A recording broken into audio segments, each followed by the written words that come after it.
Hello use வணக்கம் நமஸ்காரம் மனோ time flag. So இந்த வீடியோவில் எதை பற்றி பார்க்க போகிறோன்னா ரீவைண்டிங் தி 2024 ஆஃப் மைண்ட். என்னோட 2024 நடந்த good things and the different month இந்த டைம் ஃப்ரேமில் தான் இருக்கும். அதாவது ஜானு, ஃபெப், மார்ச், ஏப்ரல் இது வரைக்கும் ஒரு சில சம்பவம் நடந்துச்சு. அது என்ன அப்படின்னா, சேல்ஸ் பர்சனுக்கு தேவையான ஒரு விஷயம் என்ன தெரியுமா? சேல். இந்த ஜானு, ஃபெப்பு, மார்ச், ஏப்ரல் வரைக்குமே சேலே நடக்கலை. ஓடு மட்டும் தான் இருந்துச்சு. எனக்கு வருவாங்க, பேசி சேல் ஆகிற மாதிரி போயிடும். அந்த பீரியட் ஃபுல்லாகவே எனக்கு இந்த டைம் பீரியடில் பார்த்தீங்க அப்படின்னா நிறைய அப்ஸ் அண்ட் டவுன்ஸ் இருந்துச்சு. ப்ளஸ் அண்ட் மைனஸ் இருந்துச்சு. ப்ளஸ் என்ன அப்படின்னா, I have got had a good colleagues. அதாவது கூட வேலை பார்க்குறவங்க எல்லாமே ஆசமான பீப்புள். அண்ட் அதுக்கப்புறம் பார்த்தீங்க அப்படின்னா லைக் டவுன்ஸ் என்ன அப்படின்னா, கரெக்டாக வேலை மட்டும் கரெக்டாக நடக்கவே மாட்டேங்குது. அதான் சொன்னேன் இல்லையா, சேல் ஆகிற மாதிரி போக சாலா நீ யாருடா ஒரு மாதிரி ரொம்ப டவுனாக இருந்துச்சு. அண்ட் அப்படிதான் ஒரு நாளுக்கு வந்து ஆஃபீஸில் உட்காந்துருந்தேன். நான் ரொம்ப ஒரு மாதிரி டவுன் ஆகி லிட்டரலாக உட்காந்து அழுதேன். நான் ஆஃபீஸில் உட்காந்து அழுதேன், வீட்லேயும் உட்காந்து அழுதேன். நான் ரொம்ப ஒரு மாதிரி டவுன் ஆகிட்டு இருந்தேன். அப்போ தான் Gokul sir and Anas bro அப்படின்னு சொல்லிட்டு இருக்கார். Anas bro is one of our senior, அதாவது எங்களோட டிஎல். அவர் like a very good brother. அவர் வந்து கூப்பிட்டு இது ஏன் இப்படி உட்காந்துருக்க அப்படின்னு கேட்டுட்டு, கோகுல் சாரும் சரி, அனாஸ் ப்ரோவும் சரி ரொம்ப சப்போர்ட்டிவாக இருந்தாங்க. அண்ட் இதே விஷயம் நான் வீட்டில் வந்து சொன்னேன்.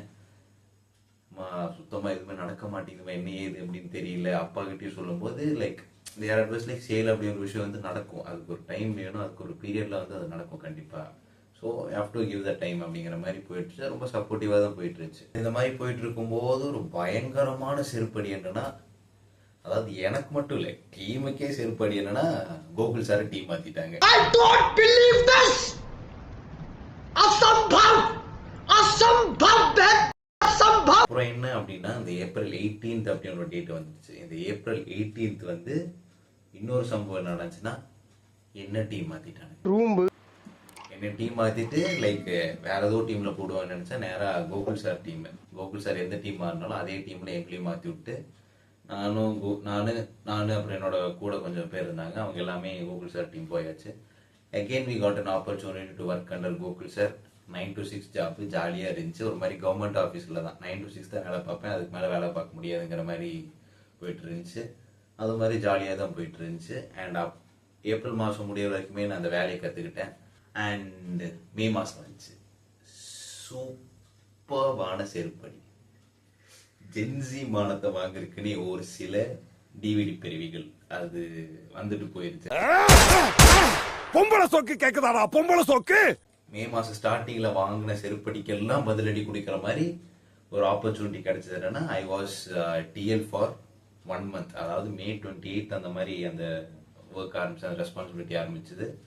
June 29 அப்போ கரெக்டாக June 29 6 மணி ஒரு 6:15 அந்த ரெஸ்பான்சிபிலிட்டி முடிஞ்சு போச்சு. அந்த ஒரு மாதம் me and my team was enjoying. எனக்கு வந்து லாக்டவுனில் தான் நான் பாஸ் அவுட் ஆனேன். ஸோ எனக்கு வந்து எப்படி இருந்துச்சுன்னா, அந்த ஒரு சீனியர் ஜூனியர் அந்த பாண்டிங் மிஸ் ஆகிட்டு இருந்துச்சு. எனக்கு ஒரு மாதிரி ரொம்ப வருத்தமாக இருந்துச்சு, என்னடா இது இப்படி லாக்டவுனில் போயிடுச்சு அப்படின்னு. ஆனால் அந்த ஒரு மிஸ்ஸிங் வந்து இந்த ஒரு மாதம் ரொம்ப ஜாலியாக என்ஜாய் பண்ணேன். வேற மாதிரி டீம் அது என்னோடது. டீமில் அந்த மெம்பர்ஸ் பேர் வந்து நான் எழுதி வச்சிருக்கேன், யாரும் மறக்கக்கூடாதுங்கிறதுக்காக. சஞ்சித், தயாலு, ரீஷா, ஹேமா, சஞ்சனா, சுமையா, வைஷ்ணவி, சஷ்மிதா, அபிஷேக் அப்படிங்கிற ஒரு 9 பேரின் குழு தான் இது. என்னையும் சேர்த்துனா 10 பேர் அந்த டீம்ல. அந்த டீமை வந்து ஒரு 3வது மனுஷன் எத்தி பார்த்தேன் அப்படின்னா, எஸ்ஐ சார், ஐயோ இங்க பாருங்க சார், ஒரே பைத்தியங்களா இருக்கு சார். சார் அந்த அளவுக்கு ஒரு கலகலன்னு இருக்கிற டீம். எதுக்கு சிரிக்கிறோம், ஏன் சிரிக்கிறோன்னே தெரியாது. இதுக்கு மெயினா தேங்க்ஸ் சொல்ல வேண்டியது யார் அப்படின்னா, Gokul sir and Arun sir. And அந்த ஒரு ஆப்பர்ச்சுனிட்டி கிரியேட் பண்ணி தந்தது அவங்க தான். அவங்க 2 பேருக்குமே ரொம்ப நன்றி. அண்ட் அருண் சார் வந்து இப்போ வேற கம்பெனி போயிட்டாரு. டிஎல்லாக இருந்த அந்த ஒரு டைம் பீரியட்ல கூட சில சில்லற பூண்டு பிரச்சனைகள் எல்லாமே இருந்துச்சு. திஸ் இஸ் ஃபார் தி என்ன சொல்லலாம், ஒரு ஒரு ஒரு சின்ன கூட்டமாக ஃபேமிலிங்க இருக்காங்க, ஓகேங்களா. ரொம்ப ஒரு மாதிரி இருந்ததுன்னா பாருங்கடா, தயவு செஞ்சுடா ஊரை விட்டு டீம்ல வந்து டு நார்மலான டிஎல் பொசிஷன்லாம் போயிட்டு நார்மல் இப்பவுமே அந்த பசங்க டச்சில் தான் இருக்காங்க. ஜாலியாக பேசி சிரிச்சு தான் விளாண்டுருப்போம். Always a good brother for them. ஜாலியாக ஒரு மாதிரி நல்லா போயிட்டு இருக்கும்போது ஒரு சம்பவம் நடந்துச்சு. மறுபடியும் கோகுல் சார் டீம் மாற்றிட்டாங்க. மீண்டும் மீண்டுமா? அண்ட் அதுக்கப்புறம் பார்த்தீங்கன்னா like we were under Rani ma'am, Angad sir and Nandini ma'am. Like இவங்க முன்னாடி இருந்தாங்க, கோகுல் சார் கூட இருந்தாங்க. லைக் கோகுல் சார் போனதுக்கப்புறம் பார்த்தீங்கன்னா இவங்க அண்டரில் நாங்கள் ஒர்க் பண்ண ஆரம்பித்தோம். அண்ட் இட் வாஸ் ஜாலியாக இருந்துச்சு அவங்க கூட வேலை பார்த்து. அடிக்கடி ட்ரீட் வைப்பார் அங்கத் சார். ராணி மேம் வந்து ஒரு ஜாலியான ஒரு ஹையர் ஒஃபீஷியல். வந்து வேற ஒரு ரூமில் இருந்தோம். அண்ட் எங்களை டோட்டலாக நாங்கள் ஒரு 3 பேர் இருப்போம். அந்த 3 பேரையும் வேற ஒரு ரூம் மாற்றிட்டாங்க. ஆனால் அந்த ரூமில் பார்த்தீங்க அப்படின்னா finance team, complaints, user experience, lead generation, accounts and ஆறாப்பில் நாங்கள் வந்து போய் ஒரு ஆன்போர்டிங் டீம் இருந்துச்சு. அதுக்கப்புறம் நாங்கள் குவாலிட்டி டீமாக நாங்கள் போய் உள்ளே இறங்குறோம். அவ்வளோதான். சல்லி சல்லியா நொறுக்கிட்டீங்களா? மஜாவாக இருந்தோம். ரொம்ப ஜாலியாக இருந்துச்சு, ரொம்ப ஃபன்னாக இருந்துச்சு. இந்த பயங்கரத்தை பார்த்து எங்கள் கம்பெனியில் ஒரு சில மாமனிதர்கள் வந்து இவங்க சரிப்பட்டு வர மாட்டாங்க, நம்ம கண்ணு முன்னாடி இருந்தால் தான் கரெக்டாக வேலை பார்ப்பாங்க அப்படின்னு சொல்லிட்டு தூக்கிட்டு கொண்டு போய் அவங்க ரூமில் வச்சாங்க. அந்த ரூம் எப்படி இருந்துச்சு அப்படின்னா ஒரு மாதிரி பணக்கார விட்டு சாவுக்கு போன மாதிரி இருந்துச்சு. ஆனாலும் இவ்வளோ இருந்தாலுமே நாங்கள் எப்போவுமே அவுட் ஆஃப் கண்ட்ரோல் தான். அண்ட் அந்த அப்படி இருந்த டைமில் தான் லைக் கம்பெனிஸில் ஒரு சில சில்லற டேலிஸ் இருக்காங்கன்னு கன்ஃபார்ம் பண்ணேன். நான் டவுட்டு தான் இருந்தது. கன்ஃபார்ம் பண்ணதுன்னா இந்த டைம் ஃப்ரேமில் தான். கம்பெனி எப்படி போனால் எனக்கு என்ன, நான் புளுத்தின்னு காட்டணும். அவன் இன்னும் திருந்தல மாமா. ப்ரொமோஷன் ஹைக் அப்படிங்கிற விஷயம் இப்படி இல்லை, உழைச்சல் இல்லை, இப்படியும் வாங்கலான்னு கற்றுக் கொடுத்துட்டாங்க. வேலையெல்லாம் கரெக்டாக தெரியும்ல உங்களுக்கு? வேலையெல்லாம் எனக்கு தெரியாது சார். வேலை தெரியாதா? அப்புறம் நல்லா விளக்கு பிடிப்பேன். விளக்கு பிடிப்பியா? விளக்கு பிடிப்பேன் சார். அதுக்கப்புறம் நல்லா மணி அடிப்பேன்.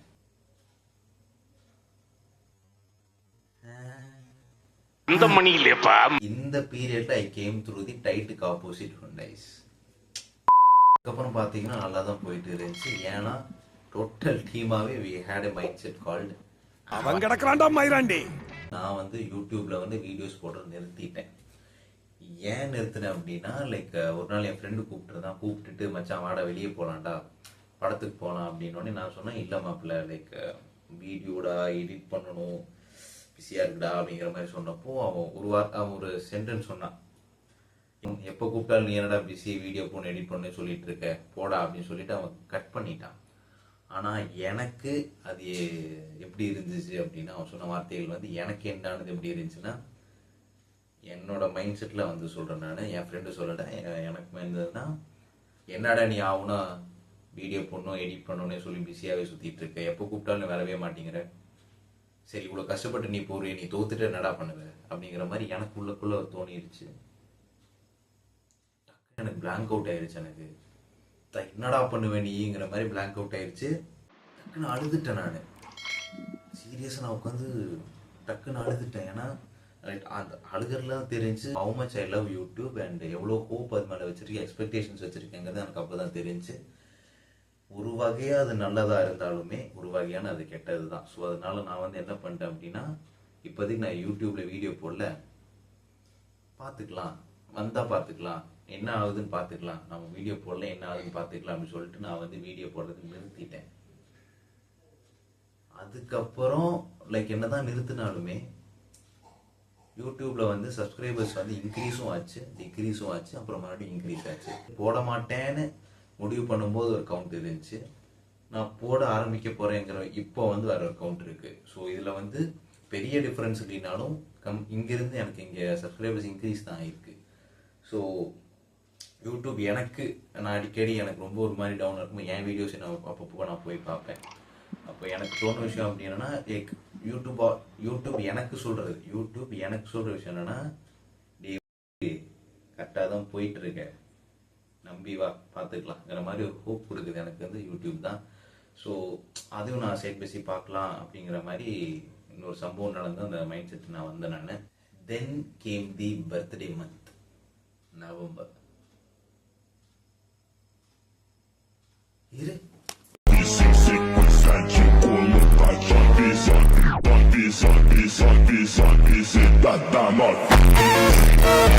பர்த்டே பர்த்டே டேட்டு அன்னைக்கு எந்திரிக்கிறேன். எந்திரிச்சு கொட்டாய் விட்டுட்டு அதுக்கப்புறம் நேராக ஃபோன் எடுத்துட்டு பொசுக்குன்னு பார்த்தா என் டீமில் இருக்கிற பையன் வந்து 3 ஹார்ட் எமோஜி அனுப்பிச்சுட்டு இருக்கான். அதாவது அவன் விஷ் பண்ணதுக்கப்புறம் தான் தெரிஞ்சு எனக்கு என் பர்த்டே அப்படிங்கிறது. அதுக்கப்புறம் நிறைய பேர் விஷ் பண்ணாங்க. லைக் ஹையர் ஒஃபிஷியல்ஸ், லைக் என்னோட மேனேஜர் சார், அவராக இருந்தாலும் சரி, மேனேஜர் சார், மேம் எல்லாமே விஷ் பண்ணாங்க. எல்லாருமே விஷ் பண்ணாங்க. மை குலீக்ஸ், மை ஃப்ரெண்ட்ஸ் எல்லாருமே விஷ் பண்ணாங்க. பல பேர் ஸ்டோரிஸ் போட்டிருந்தாங்க. இல்லை என் டீமில் இருக்கிற பசங்களாம் ஸ்டோரி போட்டிருந்தாங்க. ஸோ அதுக்கெல்லாமே ரொம்ப ஜாலியாக ரெஸ்பான்ஸ் பண்ணிட்டு இருந்தேன் நான். அண்ட் அப்போ டக்குன்னு ஒரு தாட் வந்தது என்ன அப்படின்னா, அதாவது 2023 வந்து என் பர்த்டேக்கு நான் யோசிச்ச விஷயம் என்னன்னா, எனக்கெல்லாம் வேலை கிடைச்சிருமா, இது இது இது கரெக்டாக ஆயிருமா, லைக் இவ்வளோ ஆச்சு வேலையெல்லாம் கிடைக்குமா அப்படின்னு யோசிச்சுட்டு இருந்தேன். பார்த்தீங்க அப்படின்னா 2024 என் பர்த்டே வருது. என் டீம்ல இருக்கிற பையன் என்னை விஷ் பண்ணி என் பர்த்டே டேட் எனக்கு ஞாபகப்படுத்தி விட்டான். ஸோ போன உடனே நான் வந்து நேராக கோகுல் சாருக்கு வந்து மெசேஜ் போட்டுவிட்டேன். சார் ரொம்ப நன்றி sir, thanks for giving an opportunity to work in your institution the company அப்படின்னு சொன்னோடனே கோகுல் சார், இல்லைடா நீ நல்லா உழைப்ப, தயவு செஞ்சு நீ போ, நல்ல ஹைட்ஸ் போகணும் அப்படின்னு சொல்லிட்டு மெசேஜ் போட்டிருந்தாரு. அண்ட் அதுக்கப்புறம் ஒரு மாதிரி அந்த ஒரு டே ஒரு மாதிரி ஹோல்சமாக போச்சு. நான் டிஎல்லாம் இருந்தேன், 1 மாதம் இருந்தேன். அதனால டிஎல்னு கூப்பிடுவாங்க. ஸோ அது ரிகார்டிங்காக வந்து அவங்க ஸ்டோரி போட்டிருந்தாங்க. ஒரு பூண்டு வந்து மெசேஜ் பண்ணுச்சு, என்னன்னா அஜய் ஒர்க்கிங் அஜய் நீ அப்படின்னா. நான் ஐ வாஸ் லைக், ஆமாம். டிஎல்லா அப்படின்னா, ஆமாம் டிஎல் தான். நீ டிஎல்லா அப்படின்னா எனக்கு அப்படியே எஸ்ஜே சூரியஸ் ஏன் நல்லா டிஎல் ஆகக்கூடாதா அப்படிங்கிற மாதிரி எனக்கு தோணிடுச்சு. எனக்கு அது பாட்டு விஷ் கூட சொல்லாம நேரம் வந்து நீ டிஎல்லா, அது பாட்டு வந்து மைண்ட் பக் பண்ணிவிட்டு அது பாட்டு போயிடுச்சு. அப்புறம் எங்க அம்மா கிட்ட நான் போயிட்டு, அம்மா இந்த மாதிரி ஒரு சம்பவம் நடந்துச்சுமா அப்படின்னு. எங்க அம்மா உடனே, அவதுதான் அவங்க முன்னாடி நம்ம வாழ்ந்து காட்டு, மோ நீ வேற ஒரு ஆள் அவங்க முன்னாடி போய் வாழ்ந்து காட்டு அப்படின்னு. அவங்க முன்னாடி வாழ்ந்து காட்டி என் வாழ்க்கையை தொலைக்குவா, சும்மா இருமா அப்படின்னு சொல்லிட்டு நான் விட்டுட்டேன். அவங்களே எவனையோ கல்யாணம் பண்ணி போயிட்டாங்க. அப்புறம் அவங்க முன்னாடி வாழ்ந்து காட்டி எங்கேயாவது நல்ல ரெட் கலர் பென்ச் எடுத்துட்டு மாலைக்கு மேலே கொண்டு போய் சைடில் நிறுத்திக்கிட்டு வேதனை நம்ம வண்டியிருந்து வெளியே இறங்கி வந்து அப்புறம் மாட்டுக்காரெல்லாம் போய் பார்த்துட்டு இப்படி இருந்து வாழ்ந்துருக்கலாம், தேவையில்லாமல் ஒருத்தனுக்காக இப்படி வாழ்ந்து வாழ்க்கையே தொலைச்சிட்டோமாடா அப்படின்னு சொல்லி வானத்தை பார்த்து எழுதுருக்கா. நம்ம வேலையை பார்ப்போங்க. சரி, செப்டம்பர் டு இந்த நவம்பருக்குள்ள நடந்த ஒரு சம்பவம். இன்னொரு சம்பவம் என்ன அப்படின்னா, எனக்கு இது ஷார்ட் ஃபிலிம் பண்ணும் அப்படின்னு தாட் வந்து நான் யோசிக்காம டக்குன்னு ஒரு தாட் வந்துச்சு. ரொம்ப ஆசைப்பட்டு ஒரு சம்பவம் நடக்க போகுது, ஆனா ஒரு விஷயனால அந்த சம்பவம் அங்கே நடக்கல அப்படின்னு ஒரு தாட் வந்துச்சு. யோசிச்சு ஓரளவுக்கு நம்ம டெவலப் பண்ணியாச்சு. எழுதலான்னு முடிவு பண்ணேன். ஸ்கிரிப்ட் எழுதுறதுக்காக நான் வந்து ராணி மேம் அப்படின்னு ஒரு மேம் இருக்காங்க, முன்னாடியே சொன்ன மாதிரி. ஸோ ராணி மேம் வந்து பார்த்தீங்க அப்படின்னா, she is one of my higher official plus she is a very good author. அவங்க ஒரு பயங்கரமான ஆத்தர் கூட. ஸோ அவங்ககிட்ட நான் போய் கேட்டேன், லைக் மேம் லைக் எனக்கு ஸ்கிரிப்ட் இப்படி தோணுச்சு, இல்லை அது எப்படி எழுதுவோம், என்ன பெர்ஸ்பெக்டிவ் எழுதுவீங்க, என்ன ஏதுன்னு கேட்டேன். அதெல்லாம் எதுவுமே இல்லாச்சு. நீ உன் பாட்டுக்கு எழுதுறது பார்த்த அப்படின்னா நீட்டாக எழுதுரு. என்னென்ன கேரக்டர்ஸ் நமக்கு தேவை, நம்ம பட்ஜெட் எவ்வளோ, நம்ம கேரக்டர்ஸ் எவ்வளோ, எந்த கேரக்டரும் சும்மா கூப்பிட்டு அப்படியே விடக்கூடாது. அந்த கேரக்டர் எதுக்கு வருது, ஏன் வருது, டீட்டெயில் நம்ம எழுதணும். அண்ட் மெயினாக பார்த்தீங்கன்னா, ஒரு கதை எழுதும்போது ரியல் லைஃப் கதைக்கு டே டு டே நடக்கிற சம்பவங்கள் ரிகார்டிங்காக எடுத்த அப்படின்னா என்ன நடக்கும் அப்படின்னா, மேம் நல்லா இருக்கும் மேம் அப்படின்னு. மேம் இல்லை ஒரு நல்ல படம் உருவாகும் அப்படின்னாங்க. பல லெஜண்ட் சொன்னதான், சராசரி மனுஷனோட கதை எடுத்துட்டாலே அது ஒரு நல்ல படம் தான் அப்படிங்கிற மாதிரி சொல்லுவாங்க. ஸோ அதே மாதிரி நான் மேம் சொல்லி மேம் முடிச்சிட்டாங்க. And I have done the script and steps. இன்னும் கொஞ்சம் ஒர்க்கெல்லாம் இருக்குது. என் ஃப்ரெண்டுகிட்ட போய் சொன்னேன்.